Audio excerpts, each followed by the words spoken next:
November darkness fell over London like a suffocating cloak, and with it came a terror that would haunt the city's narrow streets for nearly 2 years.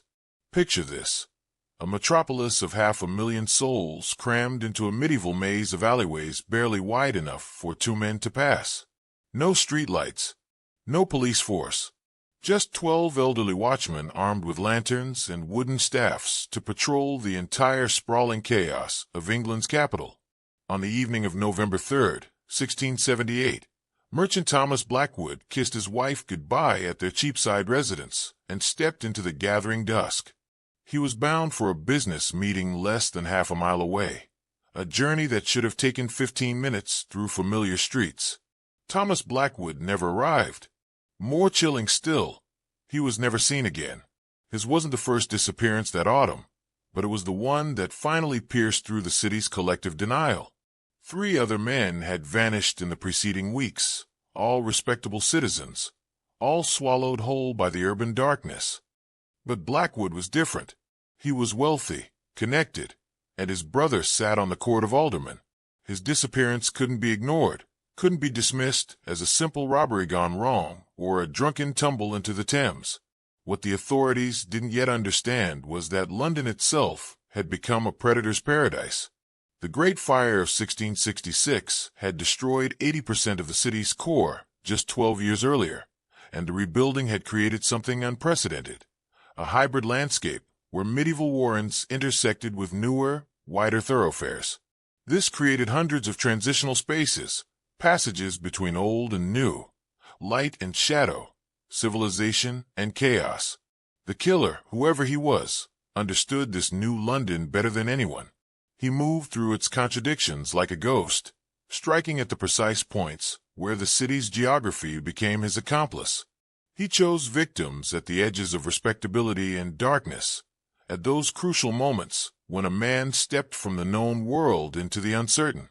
If cases like this fascinate you, subscribe to the Crime O'Clock, where every mystery has a ticking timeline waiting to be uncovered.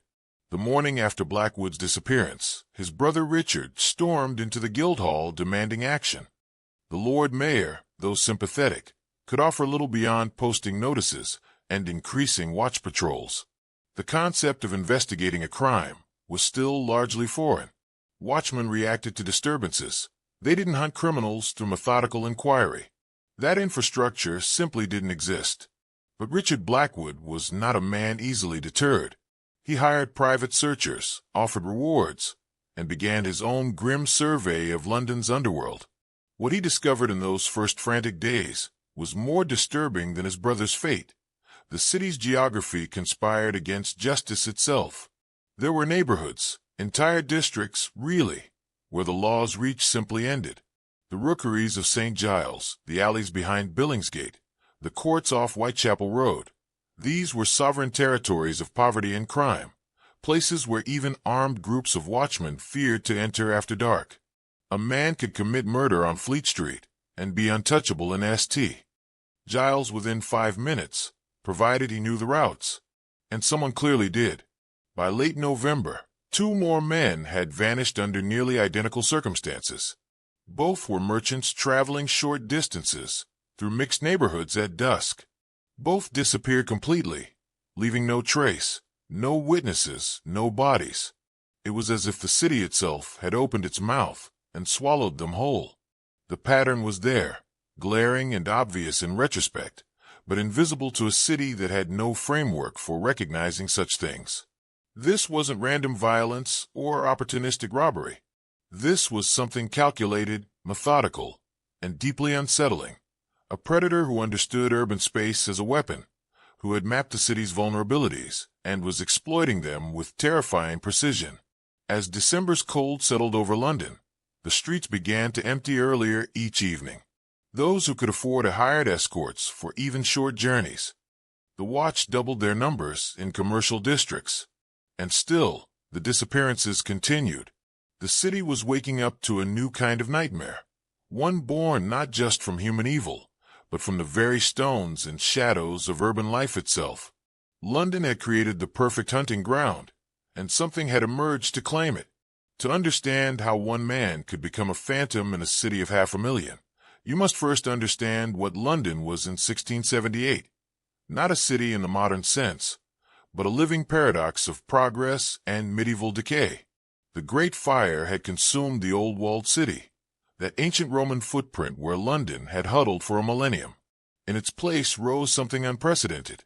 Streets widened by royal decree, buildings constructed in brick and stone rather than timber, squares and thoroughfares designed with air and light in mind. Christopher Wren's new St. Paul's Cathedral was rising from the ashes, a symbol of rational design triumphing over chaotic growth. But London was far larger than the fire's reach. Beyond the rebuilt core sprawled the liberties and suburbs, districts that had grown organically over centuries, with no plan, no logic, no mercy for those who didn't know their secrets. Here, medieval London persisted in full force. Buildings that leaned so far over narrow lanes that their upper floors nearly touched across the gap, creating tunnels of perpetual twilight even at noon. These transitional zones, where new London met old, were the killer's theater of operations. He struck exclusively in areas where a victim might reasonably travel from the relative safety of wider, trafficked streets into the labyrinth in older districts.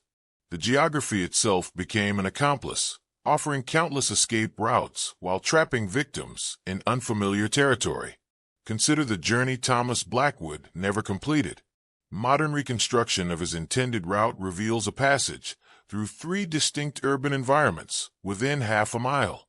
He would have started on Cheapside, one of the new wider thoroughfares, well-trafficked even at dusk. But his destination required cutting through the Vintry, a neighborhood that had burned but been rebuilt haphazardly by landlords more concerned with profit than planning. Between these points lay a web of passages, courts, and alleys, some barely 3 feet wide, where the old property boundaries had reasserted themselves despite the fire's leveling. A man could enter this maze visible from Cheapside and exit into the Thameside districts completely unseen by anyone who might have noticed his entry. The transition took seconds. The opportunities for interception were infinite. But darkness was the killer's greatest ally. In 1678, London had no public street lighting whatsoever.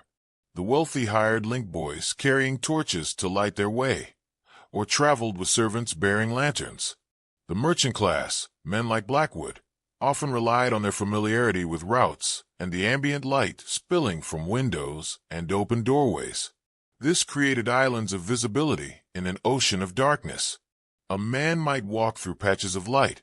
Here a tavern's glow, there a workshop's lamp, connected by stretches of utter blackness, where even the moon couldn't penetrate the overhanging buildings. In these dark passages, anything could happen. A body could be dragged 10 feet into a side court and become invisible. A struggle could occur in complete silence, muffled by the ambient noise of urban life and swallowed by shadows. The rookeries added another dimension to this geography of predation. These warrens of substandard housing, built in the courtyards behind legitimate streets, were virtually autonomous zones. A typical rookery might house 300 people in a space designed for 30, accessed through a single narrow passage that residents could easily block or defend. Authorities avoided them except in force, and even then rarely ventured in after dark. St. Giles' Rookery was perhaps the most notorious. A square mile of crumbling tenements, gin shops, and criminal enterprises where the city's most desperate and dangerous residents clustered. But it was far from alone. Similar warrens festered throughout London's fabric, behind the Strand, around Smithfield, in Southwark beyond the river. These were the places where stolen goods vanished, where wanted men disappeared, where the normal rules simply didn't apply. The killer understood something profound about this urban ecosystem. Visibility and invisibility existed side by side, separated by mere feet. A man could commit an act in darkness and step into light seconds later, appearing innocent and unremarkable. The transition between worlds was seamless for those who knew the paths. Water played its role too. The Thames ran through London like a dark artery, its banks lined with stairs, wharves, and hidden inlets. At low tide, the river revealed a landscape of mudflats, debris, and shadowed spaces beneath the wharves where anything, or anyone, could be concealed. High tide brought the water to the stair edges, offering quick disposal for anything that needed to vanish forever. Between the river and the rebuilt city lay a transitional zone of warehouses, workshops, and tenements, a district of commerce and poverty intertwined.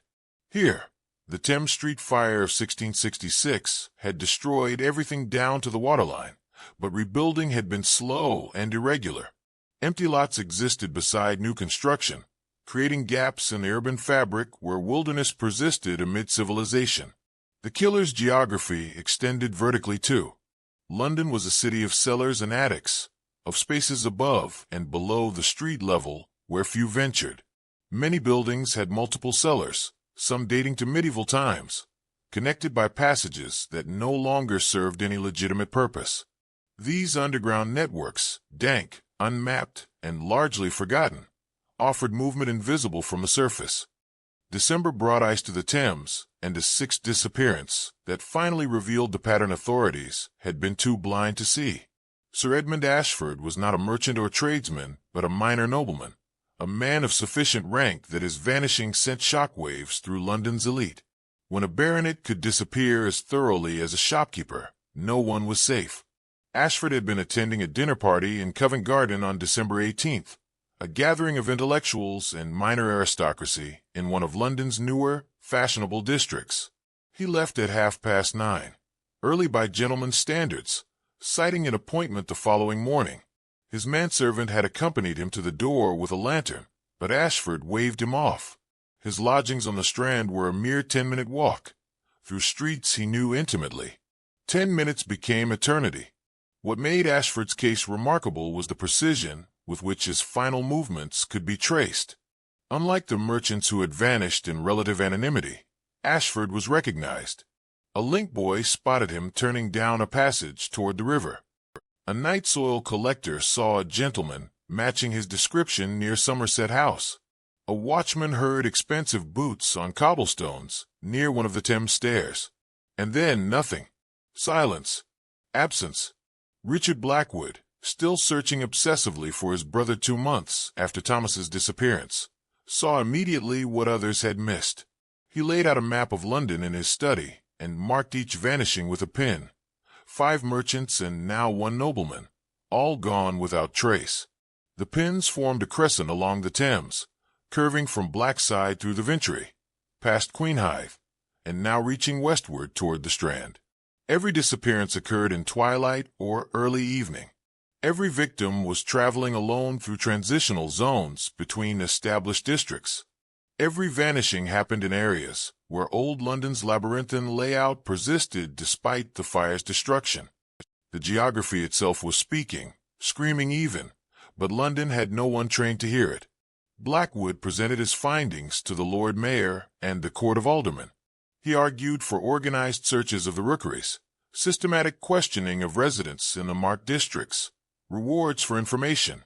The authorities, to their credit, listened. They doubled the watch again, posted notices offering substantial rewards, and even organized several raids into street jails and other criminal warrens. They found nothing. Worse than nothing, they found resistance. Rookery residents, already hostile to authority, closed ranks entirely. Witnesses who might have spoken remained silent. The searches yielded stolen property and wanted criminals, but nothing related to the disappearances. It was as if the victims had been swallowed by London itself, absorbed into the stones and shadows. But Ashford's case brought something the others hadn't: attention. The gentleman's family had resources and connections that demanded more than symbolic effort. They hired private investigators, former Bow Street runners, who made their living tracking debtors and criminals. These men knew London's underworld in ways the official watch never could. One investigator, a former thief-taker named Joseph Crane, began working the problem from an entirely different angle. Instead of searching for the missing men or their bodies, he focused on the geography itself. He walked every route the victims had taken, at the same times, under the same conditions. He mapped the sight lines, timed the passages, noted where a man could be seen and where he could vanish. What Crane discovered was chilling in its simplicity.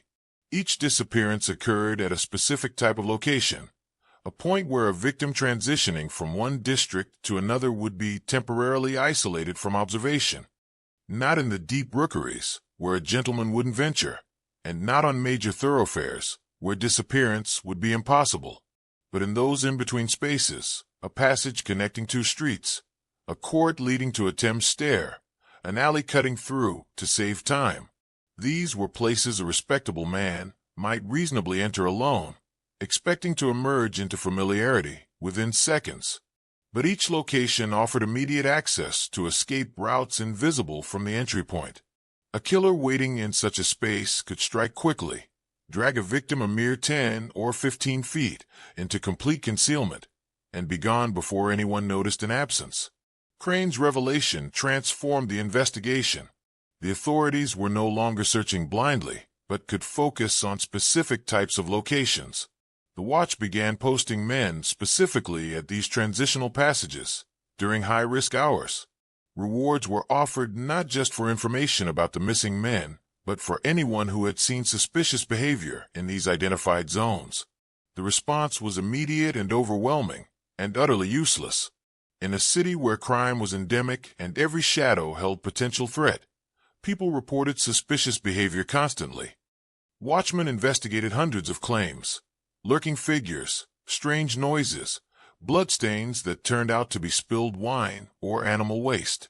London's darkness concealed so much routine wickedness that finding one specific predator seemed impossible.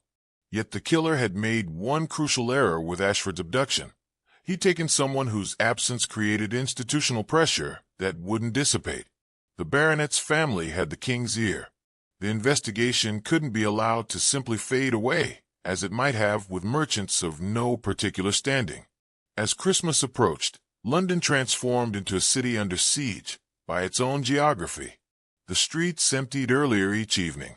Those with means hired escorts or simply stayed home after dark. Tavern business plummeted. The economic impact rippled through every sector dependent on evening commerce. And still, the killer remained invisible, a phantom moving through spaces that protected him as surely as if he'd been wrapped in enchantment. Whoever he was, he understood something fundamental that even Crane and his careful mapping hadn't fully grasped. London wasn't just his hunting ground. It was his accomplice, his weapon, and his sanctuary all at once. The city had created him, in a sense, and the city was keeping him safe. January 1679 brought fog so thick that London disappeared into itself. The Thames became invisible from its own banks. Buildings 10 feet away were mere suggestions in the gray-white murk. And in this perfect obscurity, the killer struck twice in 5 days.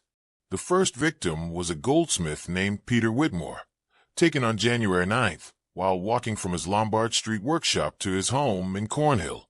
The distance was negligible, less than a quarter mile, but his route required passing through a narrow court that had been rebuilt after the fire with insufficient width and poor lighting. Whitmore's apprentice found his master's walking stick at the court's entrance the following morning, lying in the frozen mud as if it had been carefully placed there. The second was Thomas Gray, a lawyer's clerk returning from Lincoln's into his lodgings near St. Paul's. He vanished on January 14th. Fog again blanketing the city in dense obscurity. Gray's landlady reported him missing when he failed to appear for breakfast. His route was later traced to a passage behind Fleet Street, one of the exact locations Joseph Crane had identified as high risk. 7 men now. 7 disappearances, following an identical pattern across 8 weeks. The mathematical precision was becoming impossible to ignore. This wasn't opportunistic violence or random predation. This was methodology, a system refined through practice. Crane intensified his investigation, and in doing so, made a discovery that changed everything. While examining the sites more carefully, he noticed something the initial surveys had missed. Each location where a man vanished had been altered recently in small but significant ways. At the court where Whitmore was taken, someone had removed a lantern that normally hung outside a merchant's back entrance, leaving that particular stretch darker than usual. Near the passage where Gray disappeared, a pile of building rubble had been strategically placed to block sight lines from Fleet Street. At the Ventry location where Thomas Blackwood had vanished, investigation revealed that a watchman's route had been altered weeks earlier due to complaints about noise, complaints that now seemed suspiciously convenient. The killer wasn't just using London's geography. He was shaping it, making subtle modifications that increased isolation and reduced visibility at his chosen hunting grounds. This revealed something profoundly disturbing. Whoever was behind these disappearances possessed not just knowledge of the city's layout, but the patience and planning to prepare his killing grounds in advance. Crane presented his findings to Richard Blackwood, who immediately grasped their significance. They were dealing with someone who moved freely enough through London's commercial districts to make these alterations without arousing suspicion. Someone who understood watchmen's routes and could manipulate them. Someone who had been planning this campaign of terror for far longer than the disappearances themselves suggested. But who? London teemed with thousands who possessed intimate knowledge of its streets. Porters, carters, watchmen themselves, criminals, merchants, laborers. The pool of suspects was impossibly vast. And still, they had no bodies, no witnesses to actual violence, no physical evidence beyond abandoned walking sticks and the eerie silence where men had been. The breakthrough came from an unexpected source, the Thames itself.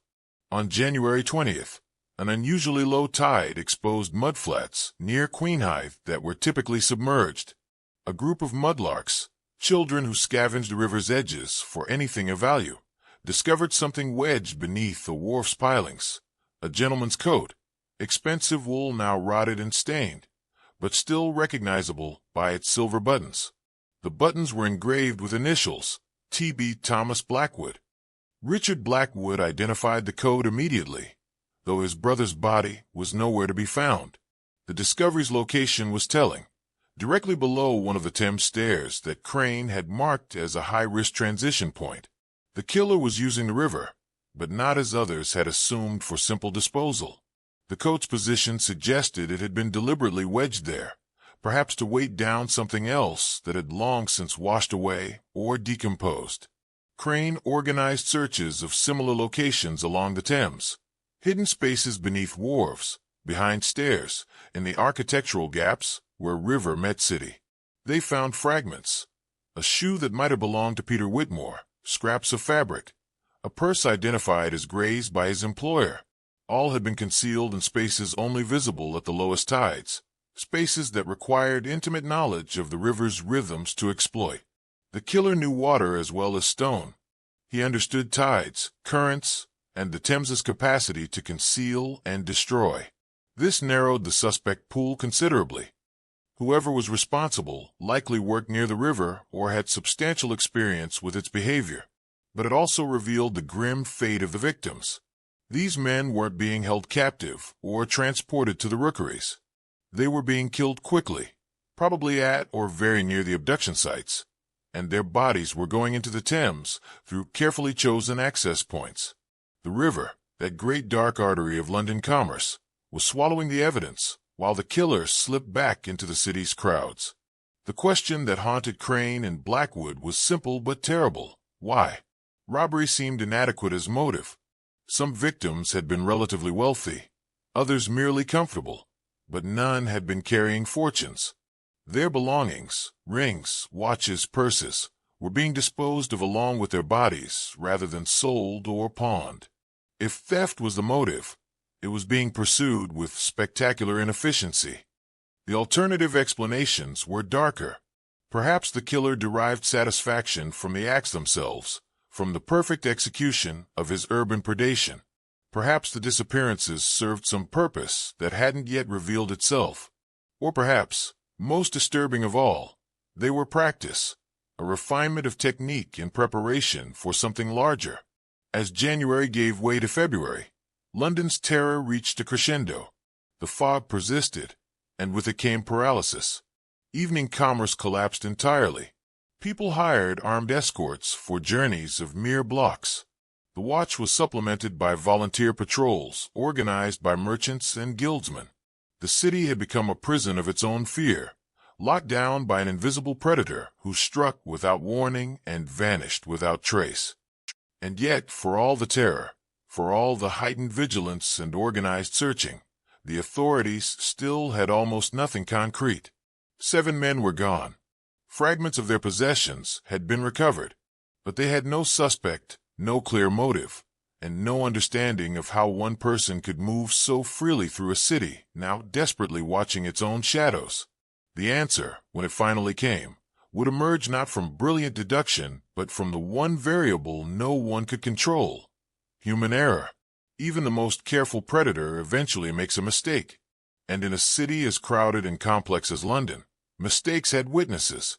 The city's watch system in 1678 was less an organized force than a patchwork of elderly men armed with lanterns, staves, and good intentions. Most were over 60, many were infirm, and virtually all were chosen for their need of employment rather than any aptitude for confronting danger. They were supposed to deter crime by their presence, raise alarm when necessary, and arrest drunks too incapacitated to flee. Hunting a methodical killer through London's labyrinth was so far beyond their capabilities that the very suggestion seemed absurd. Yet it was a watchman who provided the first real break in the case. His name was Samuel Cobb, and at 67, he was among the oldest men still walking the winter streets. His beat covered a section of Thames Street between the bridge and the Tower, a district of warehouses, merchants' offices, and workers' tenements. Cobb had held this same route for 15 years. He knew every doorway, every passage, every irregular stone in the pavement. More importantly, he knew the rhythms of legitimate nighttime activity, which warehouses worked late, which merchants kept odd hours, which sailors and laborers moved through his district at various times. On the night of February 3rd, Cobb noticed something that didn't fit these rhythms. A man emerged from a passage near Billingsgate just after 9 o'clock, walking with the brisk purpose of someone with legitimate business. Nothing unusual there, except Cobb had passed that same passage 20 minutes earlier and seen no one enter it. The passage itself was a dead end, terminating at a private wharf belonging to a wine merchant. The merchant's business closed at dusk. There was no reason for anyone to be in that passage at 9 o'clock at night, and certainly no reason for someone to emerge from it without having entered, unless they had entered hours earlier and waited. Cobb was no genius of deduction, but he possessed something equally valuable: the accumulated knowledge of thousands of nights walking the same streets. He knew when something was wrong even if he couldn't articulate why. Instead of challenging the man directly, Cobb was old, unarmed beyond his staff, and the stranger was young and vigorous. He simply watched. The man proceeded west along Thames Street, his pace steady, but not rushed. He wore tradesman's clothes, nothing remarkable, and carried himself with the confidence of someone who belonged. Within 200 yards, he turned north into one of the passages leading toward Eastcheap and vanished from Cobb's view. The old watchman continued his rounds, but something gnawed at him. That passage, that specific passage. He'd heard the descriptions of high-risk locations from the rewards notices. He'd seen Joseph Crane's men examining similar spots throughout the district.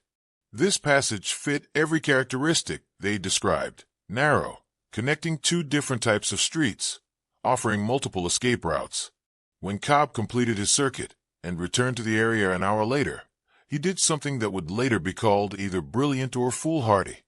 He entered the dead-end passage himself, lantern raised, and examined it carefully. The passage smelled of the Thames, not unusual given its proximity to the water.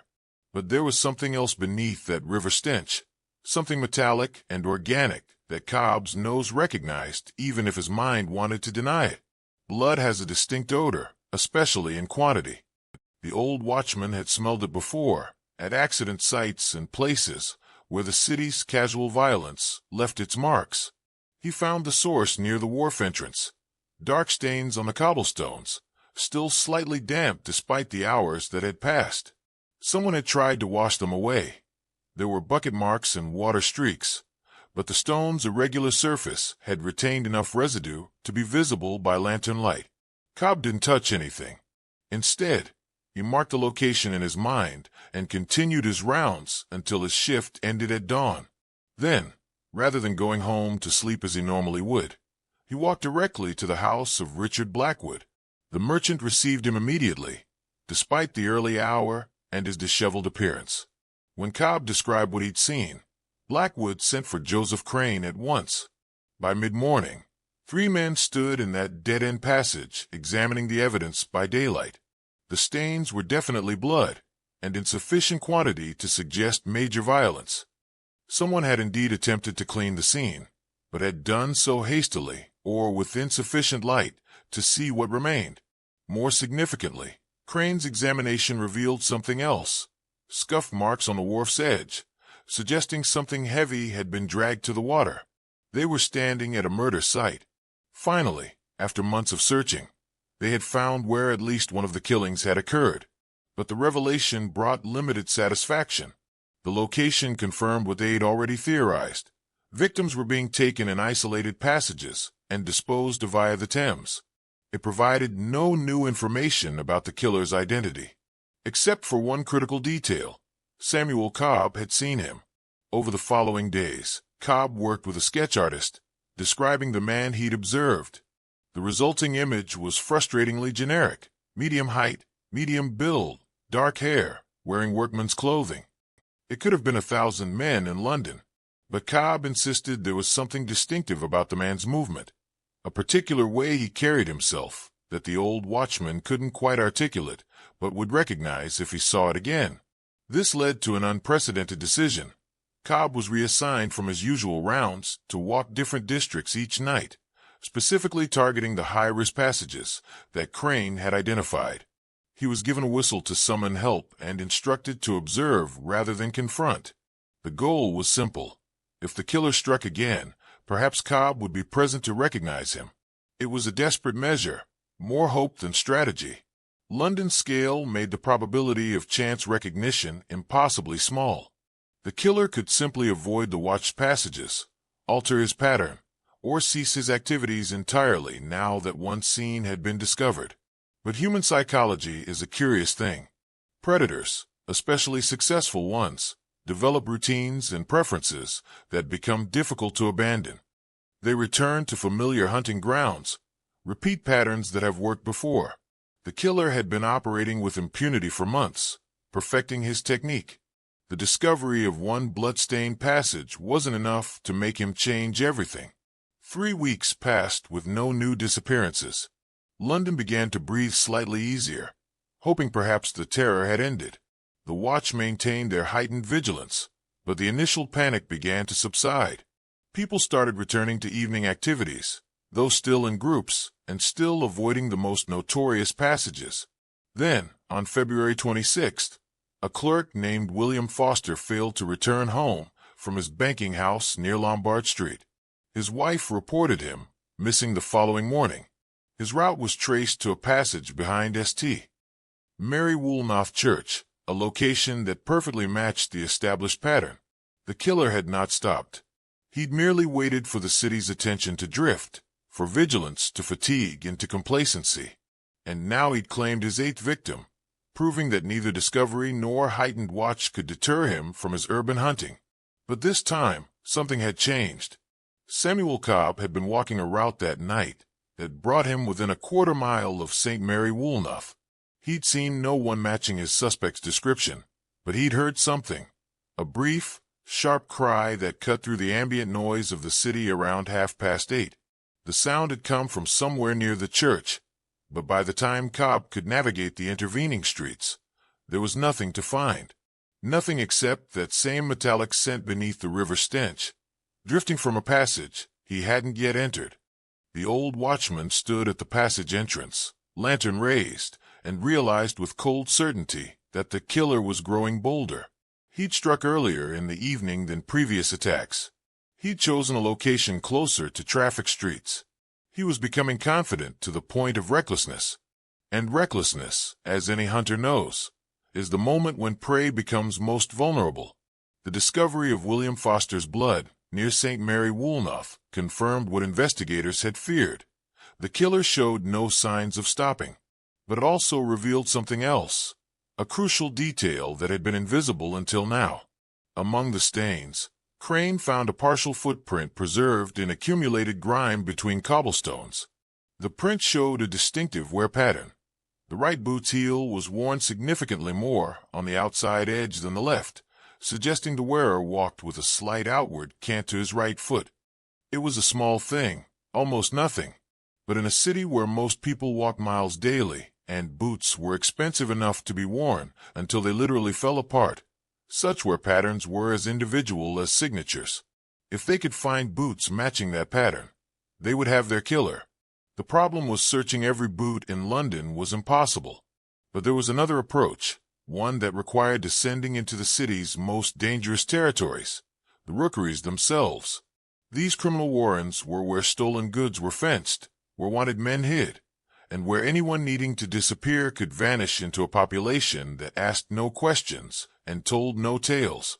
If the killer was disposing of victims' possessions rather than selling them, there might be witnesses within these communities who had seen him.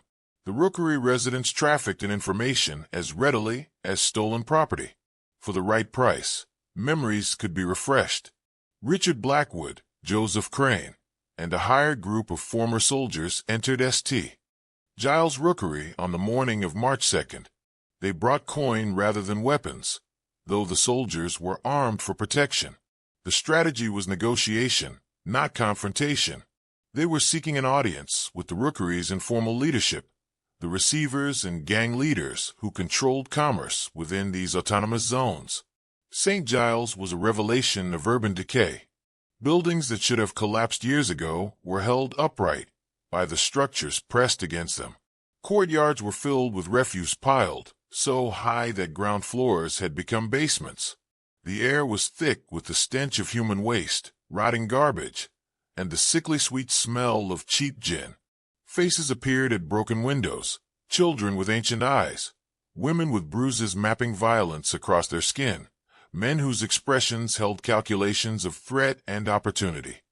They were led through a maze of passages to a gin shop operating from what had once been a stable.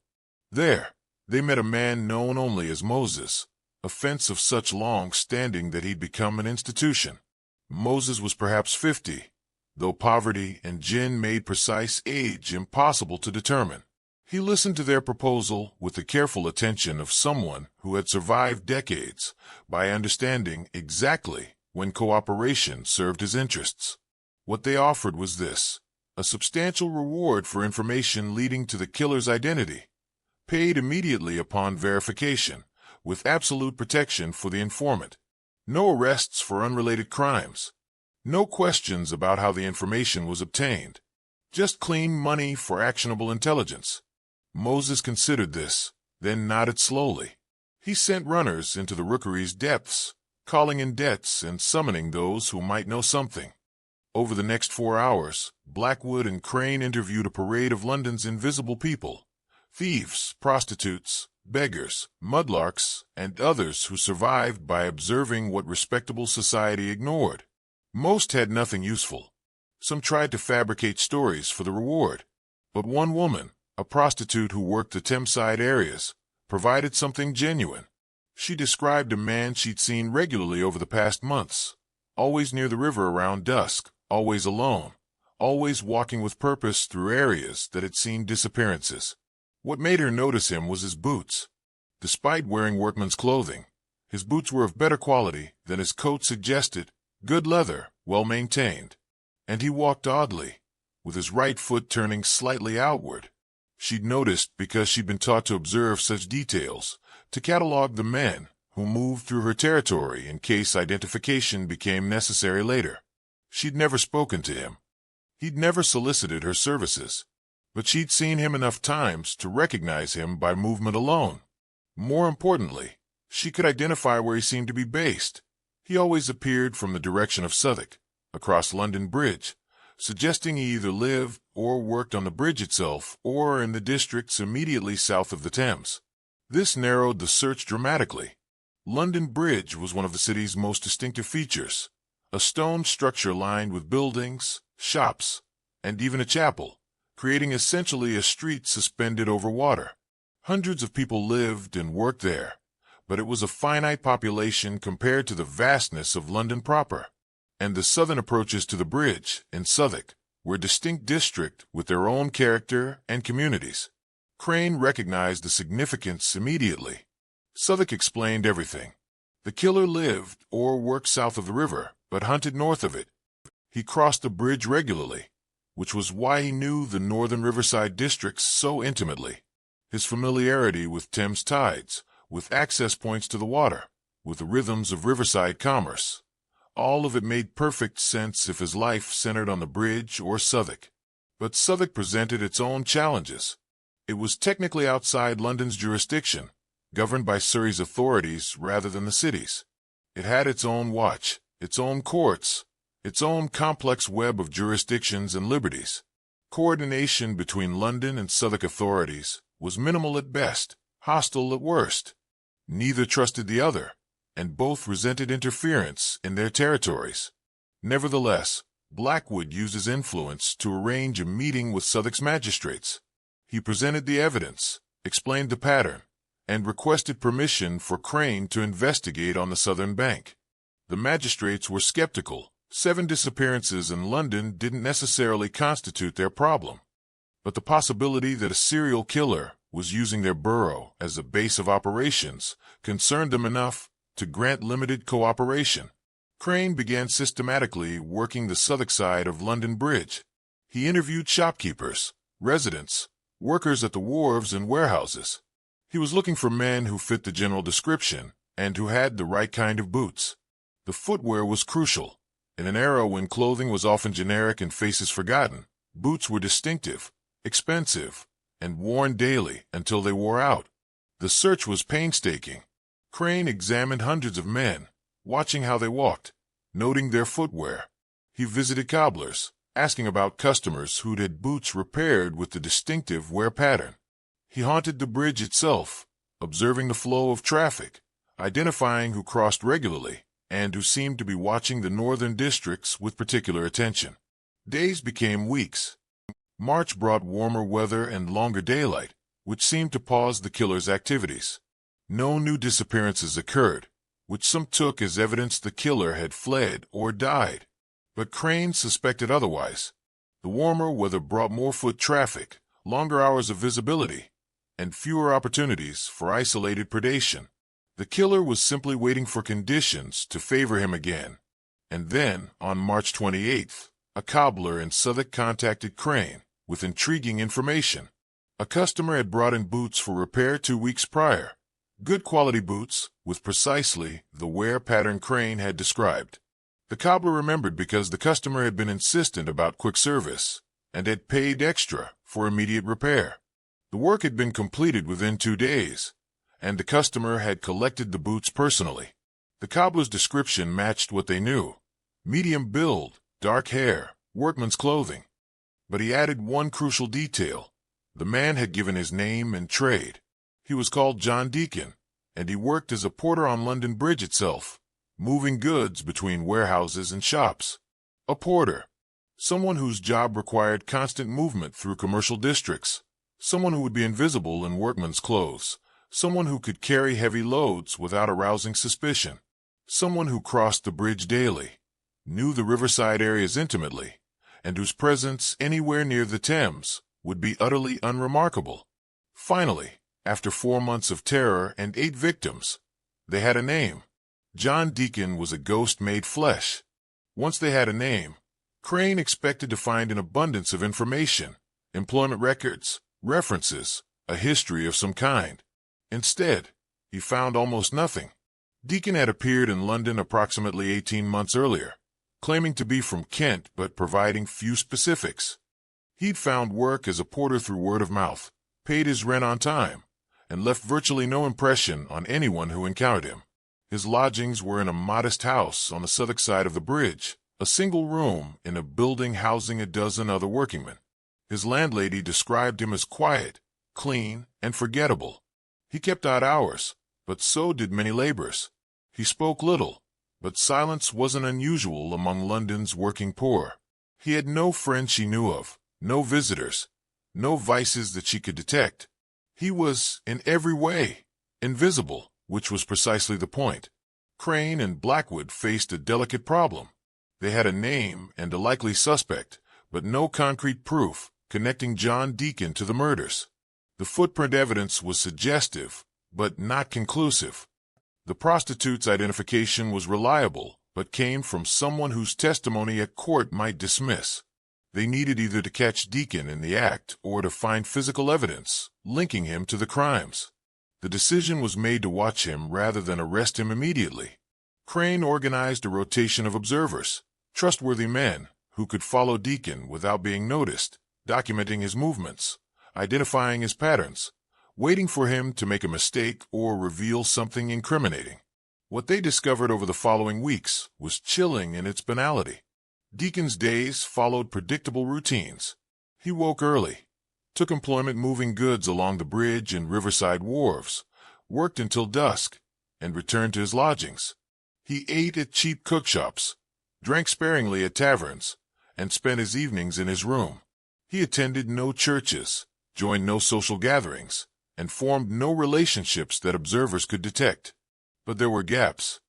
Periods, usually in the evenings, when Deacon would vanish from view for 2 or 3 hours. He would leave his lodgings and simply disappear into London's maze, emerging later from unexpected directions. Followers attempting to track him during these periods lost him with frustrating regularity. It was as if he possessed an instinctive sense of being watched and could shake pursuit through sheer knowledge of the city's hidden arteries.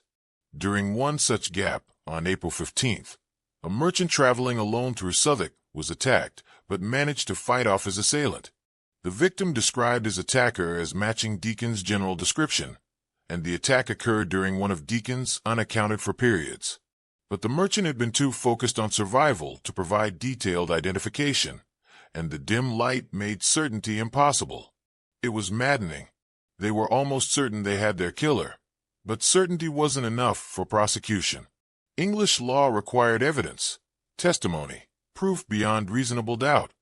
A pattern of suspicious behavior and a matching boot print wouldn't convict anyone, especially when the suspect left no witnesses and no bodies had been recovered.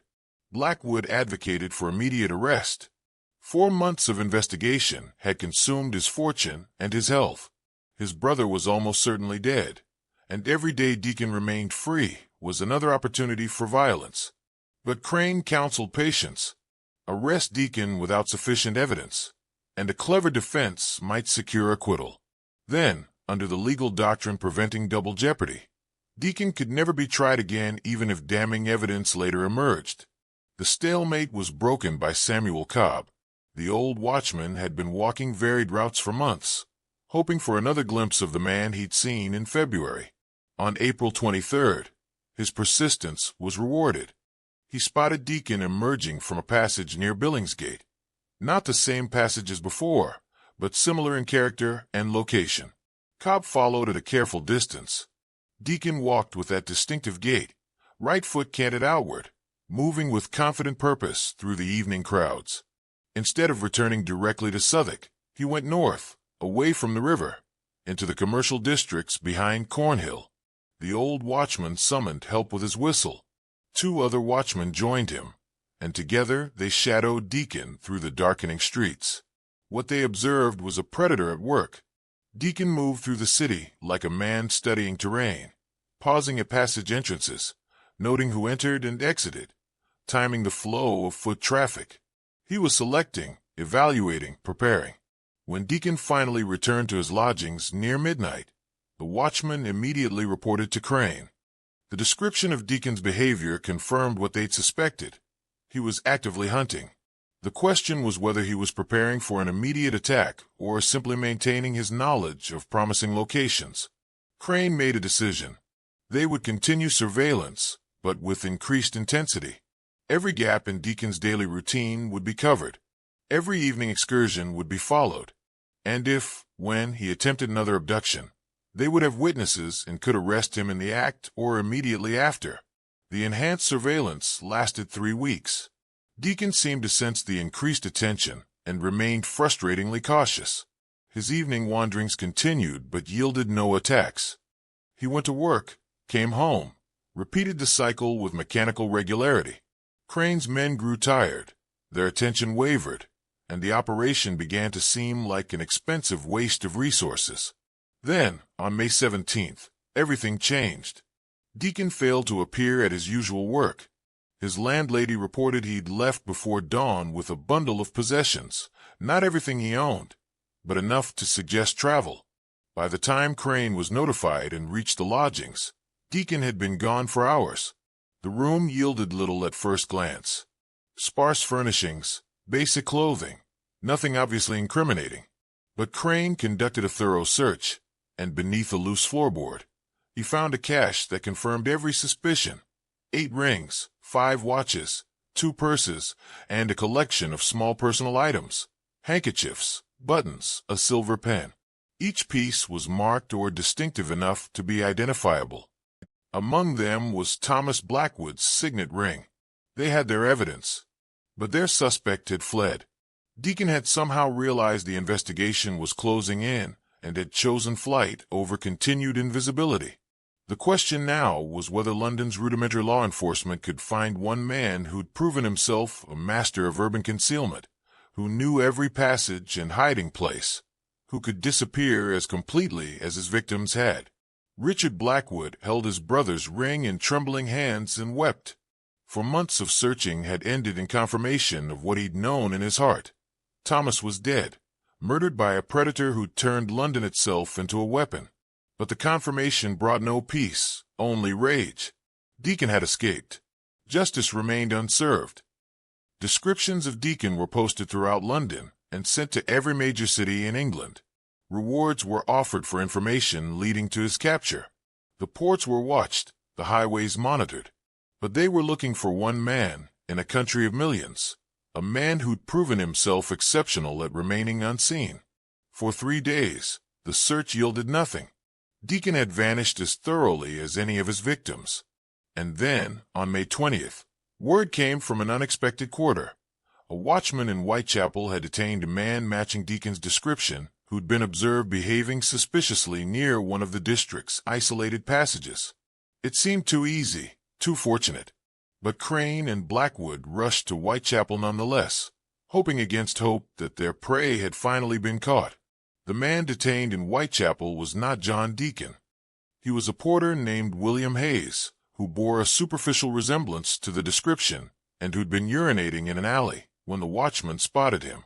The disappointment was crushing, but it revealed something significant. London was now watching itself with unprecedented vigilance. Every shadow held potential threat. Every stranger was suspect. The city had transformed its paranoia into a distributed surveillance network. But this heightened awareness also meant Deacon's options for remaining hidden were severely limited. He couldn't work as a porter without being recognized. He couldn't stay in lodging houses without arousing suspicion. He couldn't move freely through the districts he knew best without encountering watchmen now specifically trained to identify him. The breakthrough came from the rookeries. Moses, the St.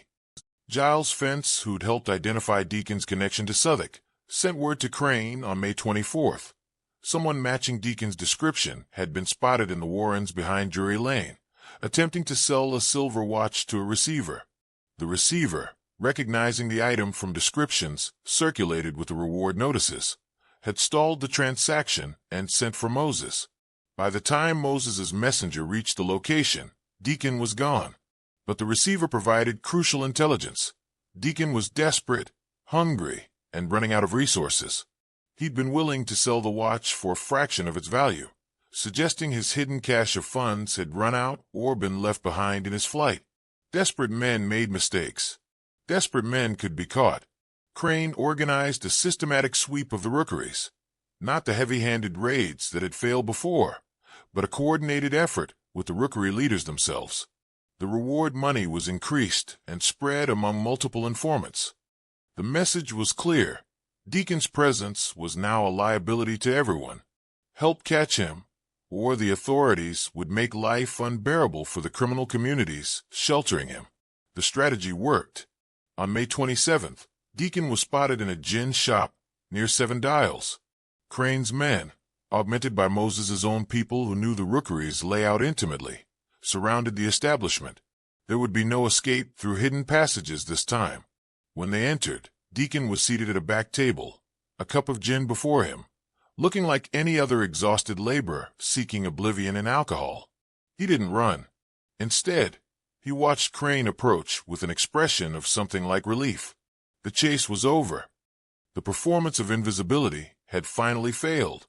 He was taken without resistance to a magistrate's house, where preliminary examination was conducted immediately. English law in 1679 required that accused persons be brought before a magistrate promptly to determine if sufficient evidence existed to warrant trial. The proceeding was held by lamplight, as darkness had fallen and the case's urgency demanded immediate action. Richard Blackwood identified his brother's signet ring. The prostitute from Southwark testified about Deacon's suspicious behavior near riverside areas. Samuel Cobb described seeing Deacon emerge from the dead-end passage where blood had been found. The cobbler confirmed the distinctive boot wear pattern. One by one, the pieces of circumstantial evidence accumulated. But there were no bodies. No witnesses to actual murder. No confessions. The case was strong but not overwhelming, and Deacon remained utterly silent throughout the examination. He neither confirmed nor denied anything, simply stared ahead with the same unremarkable expression he'd apparently worn throughout his time in London.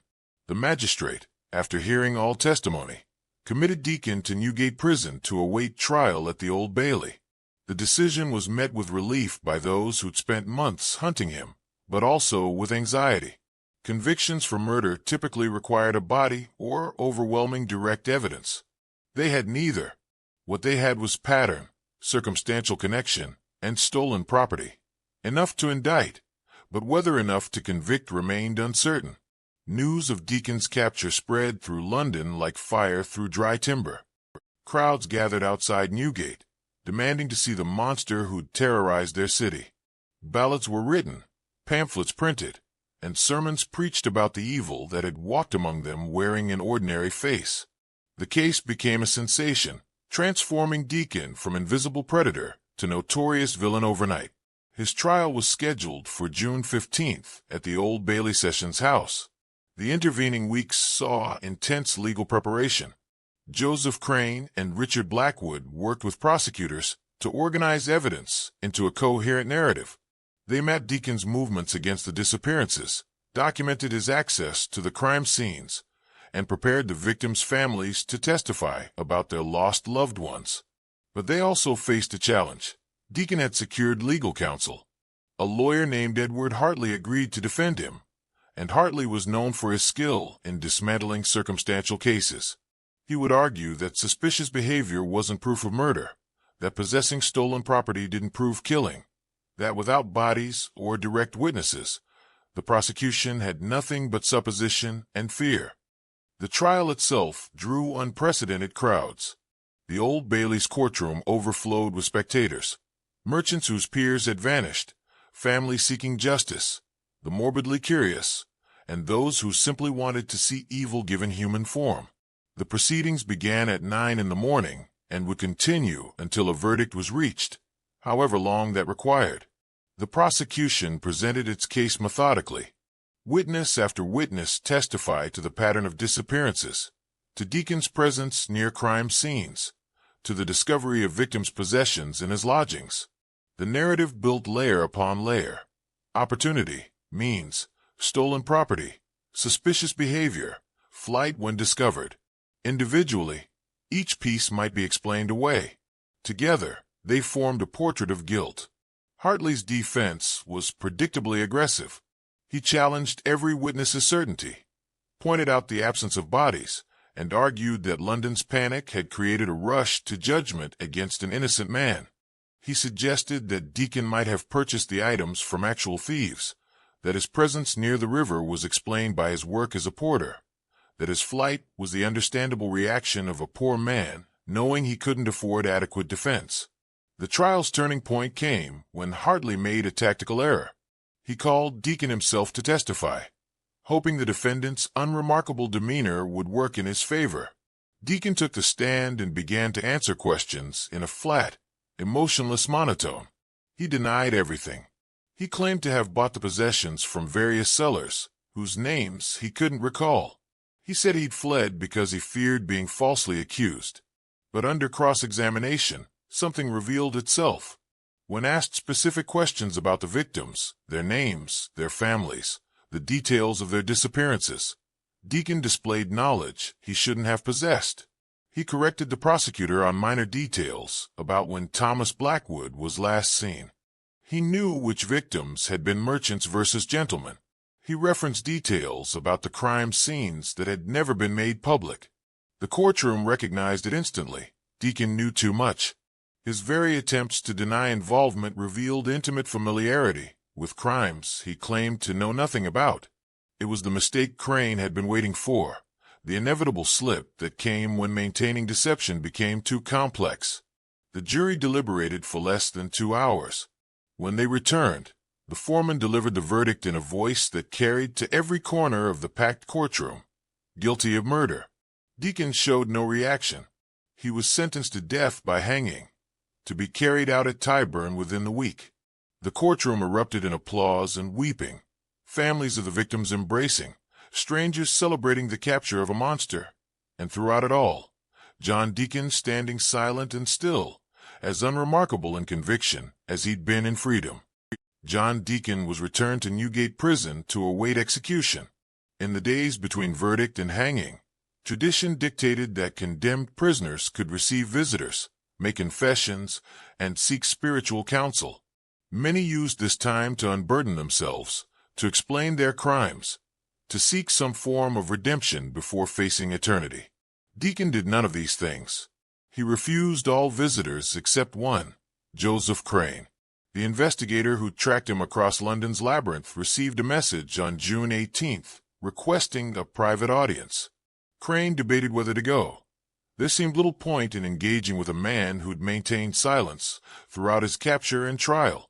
But curiosity, and perhaps a need for closure, drove him to Newgate's grim interior. They met in a small cell lit by a single barred window. Deacon sat on a wooden bench, still wearing the same unremarkable expression that had characterized all his public appearances. When Crane entered, Deacon gestured to the opposite bench with an oddly formal politeness, as if welcoming a guest to his home rather than receiving a visitor in a condemned cell. For several minutes, neither spoke. Finally, Deacon broke the silence with a question that caught Crane off guard. "How did you know about the boots?" Crane considered lying, protecting his sources, but decided truth served no purpose in concealment now. He explained the footprint, the cobbler, the wear pattern that had proven distinctive enough to trace. Deacon nodded slowly, a small smile playing at his lips, not of pleasure, but of something like professional appreciation. "Clever," he said quietly. "I'd replaced them twice since arriving in London, but always wore through the same spot. The body betrays us, doesn't it? We think we control our movements, but old injuries and weaknesses persist." It was the most he'd spoken since his arrest. Crane pressed carefully, asking what injury had caused the distinctive gait. Deacon's answer was matter-of-fact, a childhood accident breaking his right leg, poorly set by a country surgeon, leaving him with a permanent slight turn to his step. The conversation unfolded in strange rhythms. Deacon seemed less interested in confessing his crimes than in discussing methodology. He asked about Crane's investigation with genuine curiosity, wanting to know when they'd first identified the pattern, what mistakes had made him visible, how close they'd come to catching him on various occasions. Crane, despite himself, engaged. He described the map of disappearances, the identification of high-risk passages, Samuel Cobb's crucial observation. With each revelation, Deacon nodded, sometimes wincing at his own oversights, occasionally expressing surprise at connections he hadn't known were visible. Finally, Crane asked the question that had haunted the investigation from the beginning. Why? What drove a man to kill 8 times, likely more, with such calculated precision? What possible motive justified such systematic violence? Deacon was quiet for a long moment, staring at the cell's stone floor. When he spoke, his voice carried an unsettling calmness. "London," he said simply. "The city itself." He described arriving from Kent 18 months prior, a stranger in overwhelming chaos. The city's scale had terrified and fascinated him simultaneously. So many people, so much activity, such density of life, but also such anonymity, such indifference. A man could vanish entirely, become invisible among the crowds. He discovered something that most never recognized. London wasn't one place, but thousands of micro-environments, each with different rules, different visibilities. A person could transition between these zones in seconds, becoming someone different with each passage. Respectable on major streets, invisible in alleys, non-existent in rookeries. I wanted to test it, Deacon said, his tone frighteningly academic, to see if the city would protect me if I understood it well enough, if I could move between its zones without anyone noticing the transitions. The killings, he explained with disturbing detachment, had been experiments in urban invisibility. Each victim represented a test of whether he could strike in one zone and vanish into another before anyone connected the two. The stolen possessions weren't for profit, but as trophies, proof that he'd successfully navigated the city's geography. It worked, he continued. Every time it worked. I'd be standing in a passage with a man dying, and 10 seconds later I'd be on Thames Street, looking like every other porter. The city swallowed the evidence. The darkness, the confusion, the constant movement, it made me invisible. Crane felt revulsion rising.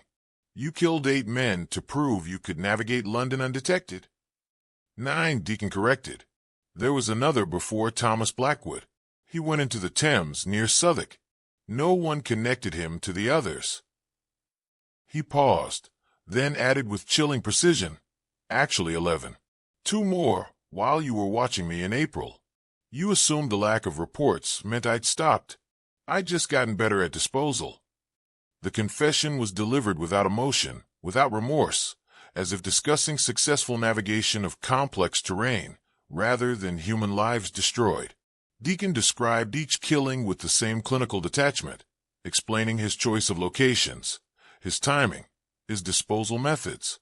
He'd refined his technique with each repetition, learning from small errors, improving his efficiency. But his greatest source of pride, he explained, was remaining utterly forgettable. I was never the suspicious foreigner, never the memorable stranger. I was just another working man, invisible by virtue of being exactly what everyone expected to see. The city has thousands like me. That was the real achievement, not the kills themselves, but maintaining perfect ordinariness before and after. Crane asked the question that had puzzled him throughout. Why hadn't Deacon simply fled London when the investigation intensified? He'd had weeks to disappear into the countryside, to find a new city, to vanish entirely. Deacon's answer was simple and chilling. Because I wasn't finished. I'd proven I could kill in London, but I wanted to prove I could do it while being actively hunted. That was the ultimate test, invisibility under direct observation. The arrogance had been his undoing. His need to prove superiority over the very investigators tracking him had kept him in London when prudence demanded flight, and his insistence on maintaining his routines, his patterns, had made him traceable despite his careful invisibility. As their conversation neared its end, Crane asked one final question. Did Deacon feel any remorse for the lives he'd taken, the families he'd destroyed? Deacon considered this carefully before answering. I understand intellectually that what I did was wrong. Society requires that we not kill each other, but feel remorse. He shook his head slowly. They were elements of an experiment, necessary components of proving a theory. I feel no more guilt about them than you would about ink used to draw your maps. It was, perhaps, the most horrifying revelation of all. Not a monster consumed by rage or driven by trauma, but a man who'd simply stopped recognizing other humans as being fundamentally like himself. The city's anonymity had convinced him that people were just features of urban geography, as manipulable and disposable as the passages through which he'd hunted. Crane left Newgate feeling contaminated by the conversation. He'd wanted understanding, closure, some explanation that made sense of the horror. Instead, he'd encountered something far worse than a monster. A man who'd looked at London's complexity and seen only opportunities for invisible violence. John Deacon was hanged at Tyburn on June 21, 1679, before a crowd estimated at over 10,000. He died without ceremony, without final words, maintaining his unremarkable silence to the very end. His body was afterward taken for anatomical dissection, a fate reserved for the most notorious criminals, turned literally inside out by science, just as his crimes had turned London's geography inside out. The summer of 1679 saw London begin to exhale, to release the collective breath it had held for 8 months of terror. The streets filled again with evening traffic. Merchants traveled alone without shame. The watch returned to their normal routines of managing drunks and deterring petty theft. On the surface, the city resumed its chaotic normalcy as if John Deacon had been merely a bad dream, now dispelled by morning light. But something fundamental had changed. London had learned to see itself differently. The investigation and trial had forced the city to confront an uncomfortable truth. Its own geography was complicit in enabling crime. Those narrow passages connecting districts, those dark courtyards hidden behind respectable streets, those transition zones where visibility disappeared. They weren't unfortunate byproducts of urban growth, but structural vulnerabilities that predators could exploit. Within months of Deacon's execution, the Court of Aldermen initiated the first comprehensive street lighting program in London's history. Property owners in commercial districts were required to hang lanterns outside their establishments from dusk until midnight. The illumination was modest, weak oil lamps creating small islands of light, but psychologically transformative. Darkness was no longer absolute. The city was learning to watch itself. The watch system underwent reform as well. The elderly men with staffs and good intentions were gradually supplemented by younger, more vigorous recruits. Routes were redesigned based on Crane's maps of high-risk locations. Whistles were standardized for summoning help. The concept of patrol, actively looking for crime rather than simply reacting to it, began to take root in institutional practice. Perhaps most significantly, Deacon's case established precedents for criminal investigation that would echo through centuries. Joseph Crane's methodical approach, mapping patterns, identifying geographic vulnerabilities, coordinating multiple sources of information, became a model studied by those interested in systematizing the pursuit of criminals. The idea that crime could be understood through careful analysis, rather than simply punished after discovery, was revolutionary for its time. Richard Blackwood never fully recovered from his brother's death. He'd spent his fortune on the investigation and his health on months of obsessive searching. But he found a kind of purpose in advocacy. He used his remaining influence to push for legal reforms, arguing that England needed something more sophisticated than watchmen and magistrates to deal with calculated criminals who exploited urban complexity. His proposals were largely ignored in his lifetime. The infrastructure and political will for professional policing wouldn't emerge for another century and a half.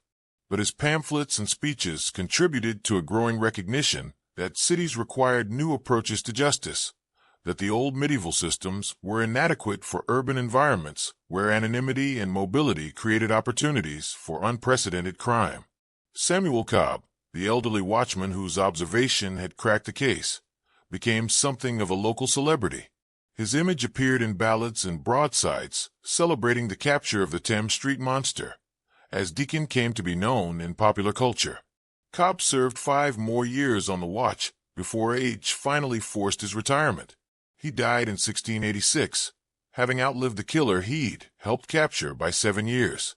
The families of Deacon's 11 confirmed victims received no compensation, no formal apology, no recognition beyond the knowledge that justice had been served.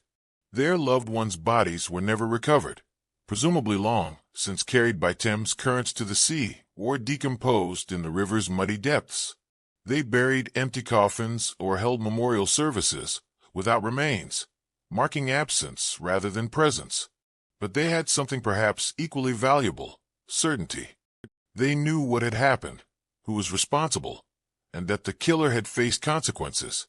In an era when most crimes went unsolved and most criminals unpunished, this represented a form of closure that was itself almost revolutionary. The rookeries, ironically, benefited from Deacon's crimes. The cooperation between Crane and leaders like Moses established precedents for negotiation between law enforcement and criminal communities.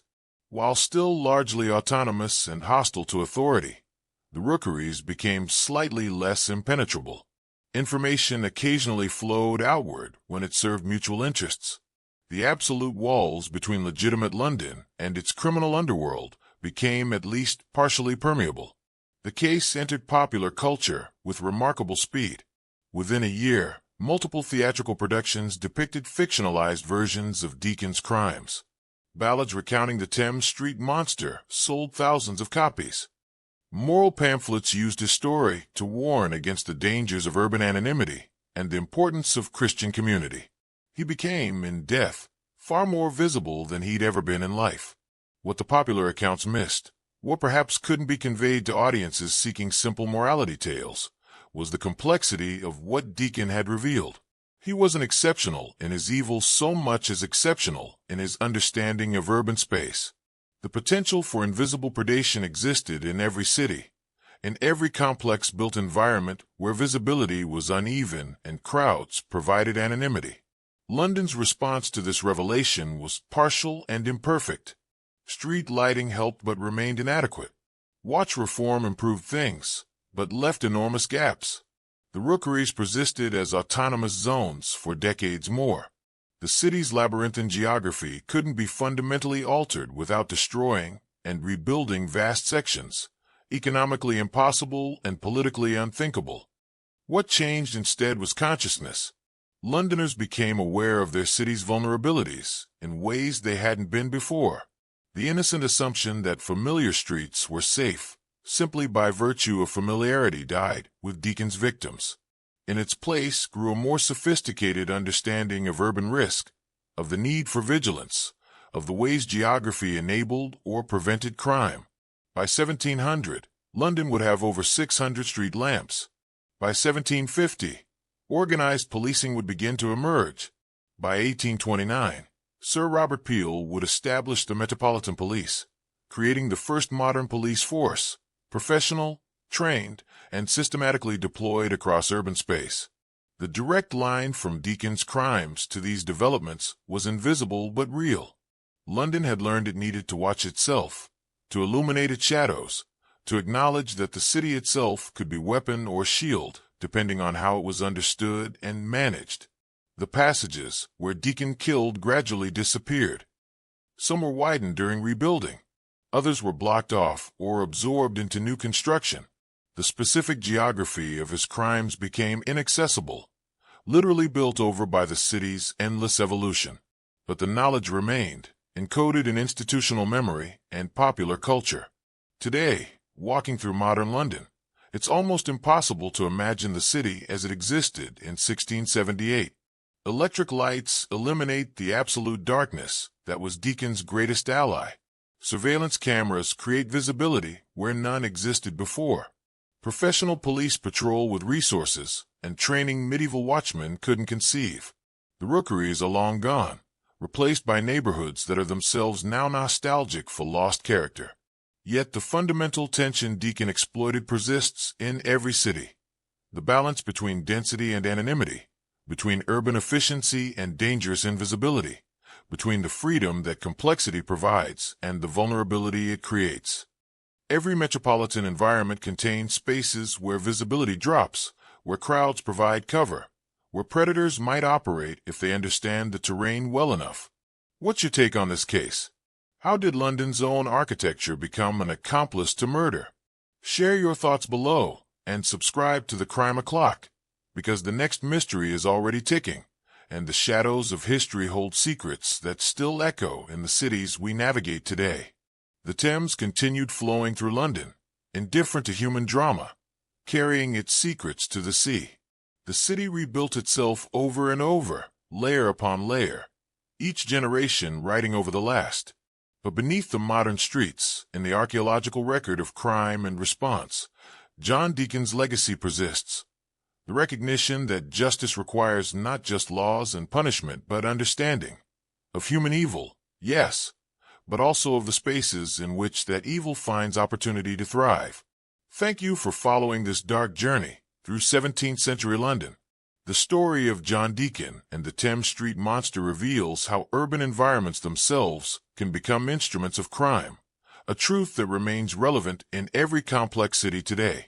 The interplay between darkness, anonymity, and calculated predation created a nightmare that forced London to fundamentally reconsider how cities watch over their inhabitants.